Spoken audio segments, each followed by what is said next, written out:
BC మంత్రమే తారక మంత్రమా? కాపు కాస్తేనే power చేతిలోకి వస్తుందా? పవన్ కళ్యాణ్ స్ట్రాటజీ ఏమై ఉంటుంది? బహిరంగ లేఖ వెనుక ఉద్దేశం ఏంటి? అక్కడ ముద్రగడ, ఇక్కడ పవన్ లేఖ. ఈ ఈక్వేషన్ ఎక్కడి వరకు వెళ్తుంది? అధినేత పవన్ కొత్త ఈక్వేషన్స్తో పాలిటిక్స్ చేస్తున్నారు. సొంత సామాజిక వర్గాన్ని తొలిసారి మోస్తూ వారికి పూర్తిగా దగ్గరయ్యేందుకు ప్రయత్నాలు మొదలుపెట్టారు. కొందరు కాపులను వైసీపీ కావాలనే రెచ్చగొడుతూ పబ్బం గడుపుకుంటోందని పవన్ ఆరోపించారు. వారి ట్రాప్లో పడొద్దని బహిరంగ లేఖ రాశారు.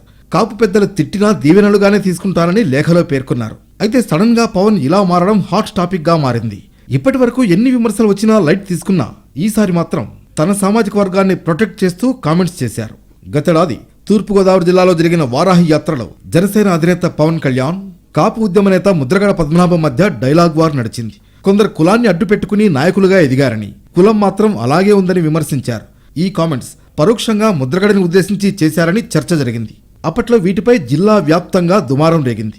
ముద్రగడను టార్గెట్ చేసుకుని సోషల్ మీడియా వేదికగా జనసేన కార్యకర్తలు కామెంట్లు చేశారు. దానిపై ముద్రగడ కూడా రియాక్ట్ అయ్యారు. కౌంటర్గా పవన్ కు బహిరంగ లేఖ రాశారు. ఉద్యమంలో కోల్పోయానే తప్ప సాధించిందేమీ లేదని లేఖలో పేర్కొన్నారు. మరోవైపు ముద్రగడ పద్మనాభం వైసీపీలో చేరుతారని ప్రచారం జోరుగా జరుగుతోంది. ఆయన కుమారుడు కూడా వచ్చే ఎన్నికల్లో ఖచ్చితంగా బరిలో ఉంటారని ప్రకటించేశారు. వైసీపీలో కూడా ప్రస్తుతం మార్పులు చేర్పులు జరుగుతున్నాయి. ముద్రగడ అధికార పార్టీలో చేరడం ఖాయమవడంతో సోషల్ మీడియాలో కాపు నేతలు రెండు వర్గాలుగా విడిపోయారు. పవన్ అనుకూల, వ్యతిరేక వర్గాలుగా కామెంట్లు, పోస్టులు కనిపిస్తున్నాయి. దీంతో జనసేనాని బహిరంగ లేఖను రాశారు. కావాలనే రెచ్చగొడుతున్నారని, కాపు సోదరులు అప్రమత్తంగా ఉండాలని పేర్కొన్నారు. కాపు పెద్దలకు జనసేన పార్టీ వాకిలి ఎప్పుడూ తెరిచే ఉంటుందని తెలిపారు పవన్. కాపులకు రిజర్వేషన్ ఇచ్చేది లేదని చెప్పిన జగన్ను ప్రశ్నించాలని ఆయన లేఖలో డిమాండ్ చేశారు.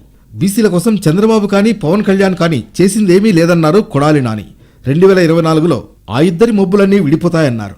అధికారంలో ఉన్నప్పుడు పట్టించుకోకుండా ఇప్పుడు బీసీ భజన చేస్తున్నారంటూ ఫైర్ అయ్యారు కొడాలి నాని. ప్రస్తుతం పవన్ కళ్యాణ్ రాసిన ఈ లేఖ రాజకీయంగా సెగలు పుట్టిస్తోంది.